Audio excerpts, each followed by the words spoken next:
A humanidade sempre ferra com tudo. Consome tudo que o planeta tem a oferecer, sem nem pensar nas consequências. E o planeta enfim se cansou. Todos foram julgados, condenados e desapareceram, sem nem saber o porquê. E isso acontece em todos os universos. Até que enfim foi encontrada uma solução para que possamos viver em paz com a Terra. Opa, eu sou o Luni e hoje eu vou falar sobre a segunda temporada de Rewrite, um anime de 2016 baseado em uma visual novel um pouco mais antiga, que também é uma das histórias de Cagnado, anime estilo Isekai Quartet que reúne várias visuais novels de romance trágico. Então inscrevam-se para acompanhar os próximos vídeos desse crossover. É mais rápido ver a história deles por aqui, eu garanto. Obviamente é uma continuação do outro vídeo, que eu vou deixar aqui nos cards. Para você entender a história a partir daqui, você deve assistir a primeira parte. Ou não também. Mas enfim, bora relembrar os personagens? Kotaro, protagonista. Kagari, a chave para o fim da humanidade. Kotori, protetora da chave. Lúcia e Shizuru, membros da guarda. Chihaya e Akane, membros da Gaia. Ou seja, dois grupos que se odeiam. E bom, depois de literalmente todos os personagens irem de vala, é revelado finalmente que a história que vimos era só uma de várias rotas diferentes. Mundos paralelos onde o Kotaro fica com uma garota diferente, e tanto suas prioridades quanto seus aliados e inimigos mudam. E isso que é mais interessante, né?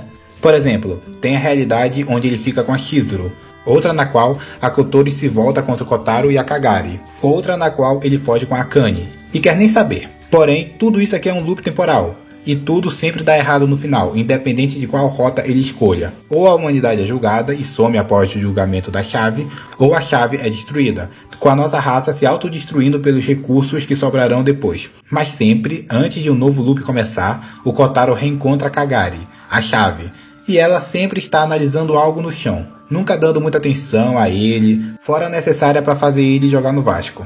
Várias vezes, começando um novo loop toda vez que isso acontece. E depois dele fazer muito cosplay de Subaru, ele finalmente consegue se aproximar aos poucos dela, e entende que na verdade a Kagari está pesquisando uma forma de salvar a humanidade. Ele decide ajudar ela. Ao entrar em contato com a pesquisa dela, ele fica igual o jogo no infinito do Gojo, com o cérebro fritando. Mas depois que ele vai entrando em contato com isso, bem aos poucos ele começa a se acostumar. Assim, chegando no ápice do conhecimento humano, o cara virou o Albert Einstein praticamente. E somado com as habilidades que ele já tinha, que era basicamente quebrar o limite do corpo quantas vezes fosse necessário até ele virar outro ser, ele consegue invocar todas as suas antigas amigas de volta, e elas o ajudam na pesquisa. Que pelo que a gente consegue ver mais pra frente, todas as garotas têm memórias de cada mundo onde elas ficam com o Kotaro. E isso eu acho muito engraçado, porque todas naquele momento conseguiam ver uma vida inteira que elas tinham passado juntas com o Kotaro, e basicamente todas já eram namoradas dele ao mesmo tempo. Apesar do anime não deixar claro, eu penso que é assim. E seria muito engraçado se realmente fosse assim, se todas as 5 realmente pensassem que eram namoradas dele. Outra coisa que eu acho engraçado é que eles viram meio que deuses por um momento, sabe? Afinal, eles criam um mundo inteiro do zero e ficam brincando de Sandbox Simulator.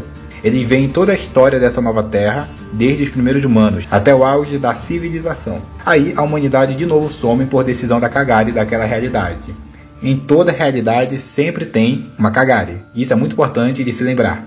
E também parece que tem uma Kagari principal, que no caso é essa que está com eles. E só depois de um bom tempo eles vão se reencontrar. Enfim, enquanto isso eles são atacados pela Santa da Gaia, que não quer nem saber de solução, ela só quer que a humanidade inteira suma, vá de vala, por tudo que a humanidade fez contra ela no passado, ou contra os antepassados dela, melhor dizendo, né? E todo mundo tem que lutar contra os vários monstros que ela invoca. Com isso, o tempo é muito curto para achar uma solução. E com a ajuda do Kotaro, a Kagari finalmente consegue achar uma resposta para a humanidade. O problema era que a solução que eles estavam procurando estava em um momento do tempo em que a Kagari não achava relevante e o Kotaro nem sabia que existia. Basicamente, na linha do tempo, ela estava focando muito de um ano para frente, não levando em consideração que a solução estaria no momento mais no passado. E com isso é revelado enfim um plot twister muito bacana.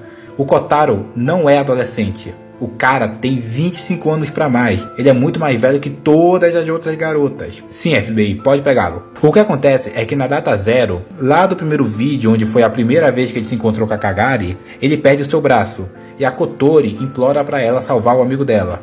Só que a Kotori tinha uns 6 anos de idade na época. E o Kotaro já era um adolescente. E depois disso, ele ficou em coma por 10 anos. Basicamente, o corpo dele ficou travado na adolescência. O cara continua com o mesmo visual de quando tinha 15 anos depois de ter uns 25 anos. Se eu não me engano, o anime deixa implícito que ele perdeu as memórias diante do coma. Por isso que ele não percebe que a Kotori estava muito mais velha quando ele acordou. E continuava achando que ele era um adolescente normal. Ainda assim é meio complicado, porque agora a gente sabe que ele tem 25 anos. Com certeza é meio problemático ele ficar com uma mina de 15.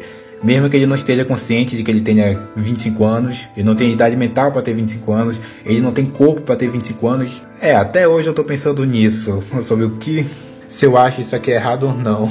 Voltando para a história, pra gente não ficar em uma área meio perigosa, ele finalmente consegue perceber que ele precisava desse tempo, do período onde ele estava em coma, para salvar a humanidade. E no fim é bem emocionante, sério mesmo. Ele meio que decide deixar de conhecer as amigas dele e viver a vida que ele deveria ter tido desde sempre. Fora que, com o passar do tempo, com todas as lutas que vem acontecendo lá com os monstros que a Santa da Gaia invoca, todas as amigas dele vão de Vasco aos poucos. Só que antes delas passarem para o outro lado, é emocionante ver que elas se despedem do Kotaro, reconhecendo que é a última vez que eles são amigos e até mesmo relembrando os mundos paralelos onde cada uma teve uma vida feliz com ele. Principalmente a Akane, que na rota dela, ela finalmente conseguiu sair das garras da Gaia e viver uma vida pacífica ao lado da pessoa que ela gosta.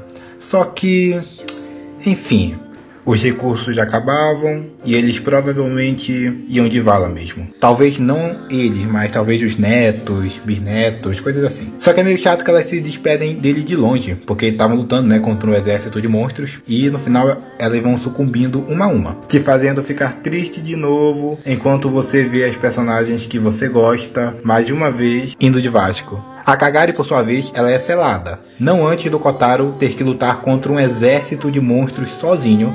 Quer dizer, não sozinho, junto com o mordomo da Chihaya, aquele que era mega poderoso da primeira temporada. Só que ele precisa fazer um sacrifício muito grande para juntar muito poder, que no caso é apagar todas as existências dele, de todos os loops temporais, para ele conseguir mais poder e derrotar o máximo de monstros possíveis. E assim, depois de todo mundo ir de vala, de novo, começa o loop mais uma vez. Só que dessa vez é o último.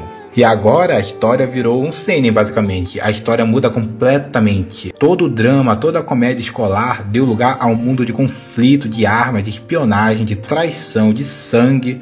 Meu Deus, o negócio ficou bem diferente. Aqui finalmente temos algo sobre os pais do protagonista. No caso, a família do protagonista fazia parte da Gaia, a organização que queria acabar com tudo. E ele estava crescendo como um adolescente revoltado. Inclusive, ele nem trata bem a Kotori. E você fica morrendo de pena dela. E lembrando que aqui a Kotori é só uma criança, enquanto ele já é um adolescente. E também ele fica dando uma de herói, matando os monstrinhos pela floresta que ele encontra. Até que ele se vê em frente a uma planta brilhante e toca nela. Por que não, né?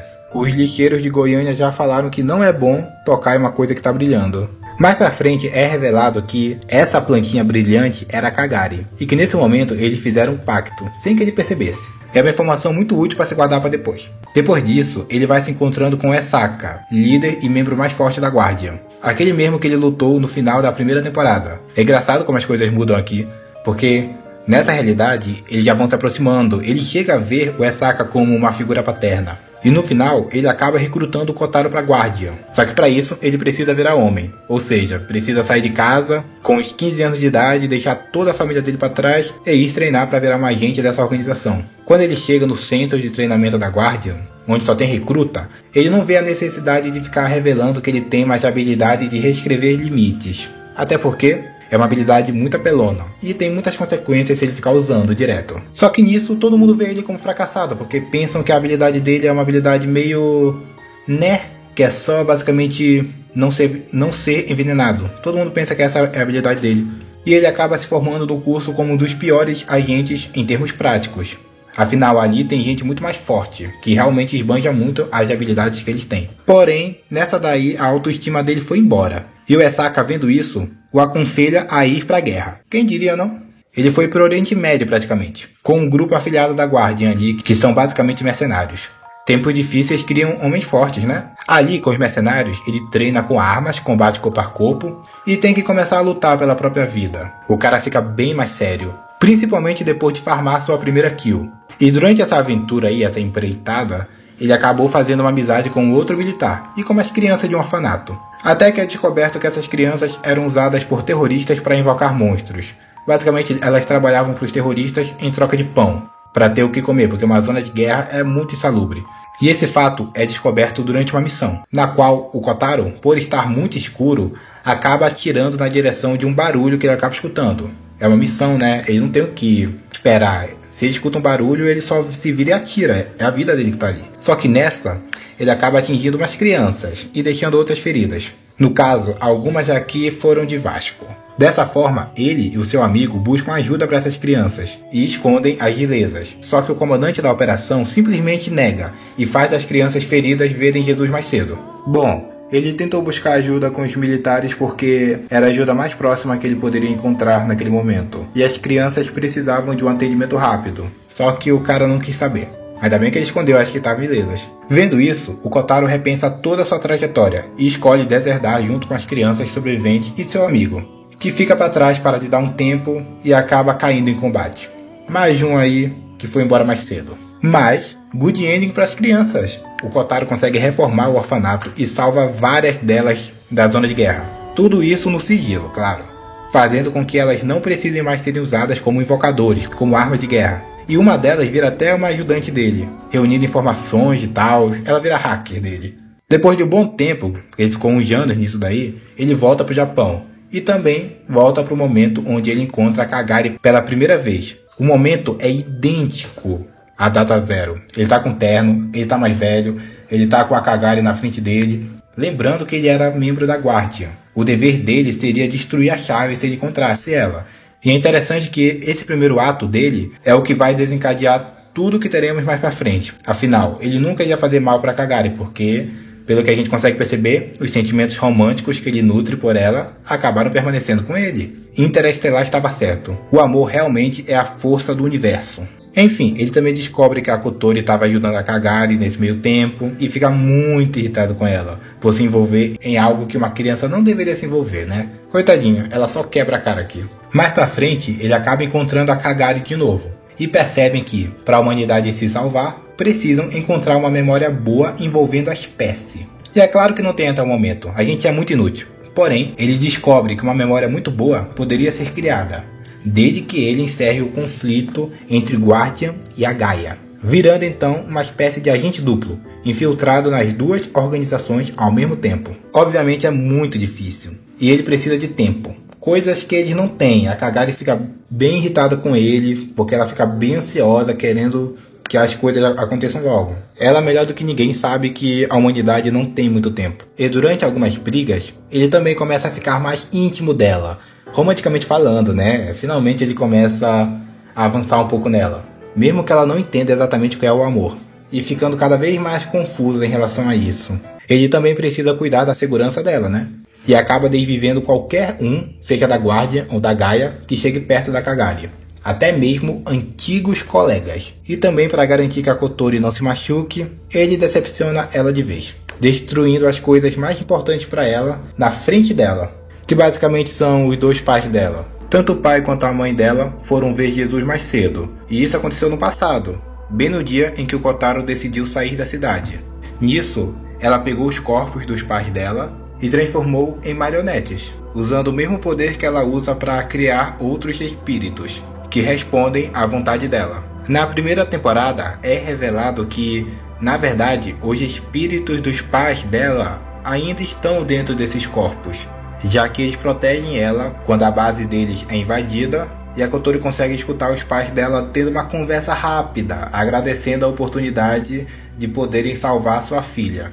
É emocionante, mas aqui o Kotaro passou dos limites e destruiu bem na frente dela. Claro, ele ficou chateado de ter que fazer isso, só que ele também não facilitou muito pra ela. Ele queria que ela saísse da zona de conflito porque era demais pra ela. Ela era só uma criança, né? Então faz sentido. Agora é oficial. A Kotori odeia ele, e assim ela não se envolve mais. Só que ela deixa com ele dois espíritos para ajudá-lo ainda. Ela ainda se importa no mínimo que seja com ele. Antes da parte final, é bom esclarecer onde estão alguns personagens importantes, sabe? Bem, a Lúcia e a Chizuru foram recrutadas pela Guardian, e o Kotaro até encontra elas em um certo momento. Crianças, né? E sem nenhum laço entre eles. Basicamente ele é um estranho agora para elas. A Akane, ele também encontra várias vezes com ela ao longo da vida dele, com Kotaro tendo que ajudá-la várias vezes a encontrar o caminho de casa. E dessa vez ele não chega a encontrar a Chihaya. Voltando, tudo estava dentro dos conformes, até que o plano da Gaia é posto em ação mais cedo dessa vez,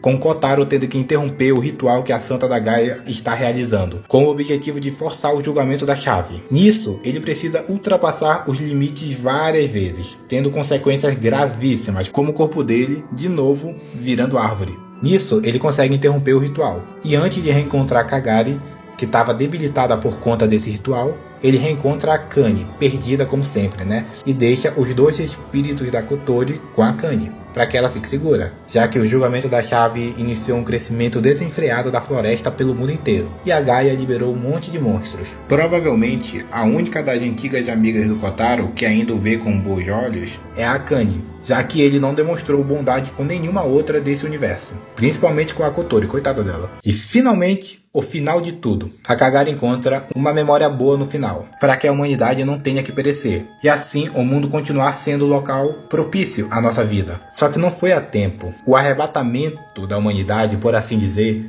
já tinha começado, deixando assim uma única alternativa para o Kotaro e a Kagari. Inclusive, é a Kagari que dá essa ideia. No fim, realmente não tinha o que fazer. O Kotaro tem que desviver a pessoa que ele ama, não antes de finalmente conseguir beijá-la, interrompendo assim o fim da humanidade. Mas o corpo dele pagou um preço muito alto, e ele virou uma árvore, acabando assim um romance entre Kotaro e a Kagari, pelo menos por enquanto. Vendo o núcleo do Kotaro, beleza, deu tudo certo no final, só que na verdade não é bem assim. O mundo tá em ruínas, e acabou entrando em uma nova era glacial. Não foi tão fácil assim no final das contas, mas a humanidade segue, deixando a sua rivalidade de lado. A Gaia e a Guardian não existem mais. Todos os seus líderes acabaram indo dessa para melhor. E as garotas principais aparecem depois de um time skip. Aqui todas, Kotori, Lúcia, Chizuru, Chihaya e Akane, reunidas e com a idade da primeira temporada, com o mesmo visual até, só mudando as roupas. E elas buscavam criar um familiar humanoide para elas, a partir da madeira de uma árvore que já foi o corpo do Kotaro, apesar delas não saberem disso. Uma versão mais velha dele aparece, usando roupas de mordomo. Talvez tenha tido alguma influência do antigo mordomo da Chihaya aqui, que agora não existe mais, e o Kotaro talvez cumpra esse dever? Ou talvez o mordomo da Chihaya tenha sido criado da mesma forma que ele? Bom, só vendo a novel pra saber. Mas o que importa é, elas perguntam pra ele o que ele é capaz de fazer no momento, e ele diz que consegue levar elas pra lua. Quem nunca, né? E assim elas vão. E esses são os últimos minutos de Hillwright, com uma cena final bem emocionante, mostrando a antiga versão do Kotaro acompanhando elas, a versão de quando eles já ainda eram amigos. Porém, só a gente consegue ver isso, porque para elas ele continua sendo só o recém-nascido familiar humanoide. Então isso é até meio triste, né? Pô, elas esqueceram dele, nunca vão poder relembrar quem ele foi, porque aquele Kotaro basicamente não existe mais, e não tem nenhuma prova que ligue esse familiar ao Kotaro. Então, fico triste quando penso nisso. E ao chegar na lua, eles já acabam reencontrando a Kagari. Kagari essa que eu não sei se é a Kagari original ou se é alguma outra. A Kagari original que eu falo, no caso, é a Kagari do início da segunda temporada. Bom, só vendo a novel, né? E aqui a gente tem um fechamento bonito, com o Kotaro e a Kagari podendo ficar juntos, sem uma causa maior por trás. Só um garoto e uma garota aproveitando a vida. E vai ser uma boa vida, porque ambos são espíritos agora. E dessa forma acaba Hillwright, uma história cheia de reviravoltas, mensagens atemporais e evolução de personagem, começando de um jeito e acabando de uma forma completamente diferente e inesperada. Se bem que essa é a fórmula de história do Estúdio K. Todos esses animes aqui começam de um jeito mó bonitinho, mas depois vira uma história complexa que te prende, te faz chorar, enfim. Méritos. Agora, vem as críticas dessa história. Eu tenho algumas aqui, no caso. Sim, eu sei, acompanhar o Kotaro foi muito marcante. Eu só achei uma pena que o romance na história só acontece na metade da segunda temporada, sem dar tempo de evoluir direito os personagens. É aquela coisa, né? Romance japonês, pega na mão, já é um avanço, dá um selinho, pronto, acabou, é o casamento. Mais nada fora isso. Mas ainda eu acho bem recompensador ver a Kagari e Kotaro ficarem juntos, tendo seus objetivos cumpridos. Outra coisa, eu acho que o anime foi rushado demais para caber toda a história da visual novel. porque eu realmente fiquei muito perdido na primeira vez, principalmente no começo da segunda temporada. Afinal, esse tipo de jogo demora muito para acabar. E pra gente chegar no começo dessa segunda temporada no jogo, provavelmente a gente teria que ver todas as rotas de cada garota, o que ia demorar muito tempo. Só pra vocês terem uma ideia, eu tô tentando fazer isso nessa outra visual novel do Estúdio K, que eu também vou falar no futuro. E só nela aqui eu tenho mais 140 horas, e ainda falta muita coisa. Então, se vocês curtiram a história e querem ver o original, tá lá na Steam, pô. Ou em algum outro canto por aí, algumas baías distantes, por assim dizer. A última crítica é que esse anime também usa um humor meio datado. Uma comediazinha assim, de cunho meio sexual. Às vezes rola aquela mão caindo em lugares meio inesperados. Não que eu ache isso errado, claro. É só pra deixar avisado caso você queira ver na TV da sala com a família por perto. É complicado. Antes de acabar, eu queria agradecer a quem ficou até aqui. Esse vídeo teve 2 partes, porque ia ficar imenso o vídeo completo. Mas é o vídeo mais ambicioso que eu já fiz, isso com certeza. Então, inscrevam-se para me dar suporte e me ajudar a começar nesse YouTube. Tem vários vídeos que eu quero fazer, inclusive, dos mais diversos animes que eu vi na última década, porque eu tô nisso desde 2015. Ai ai, quanta história, né? É isso, obrigado e até depois.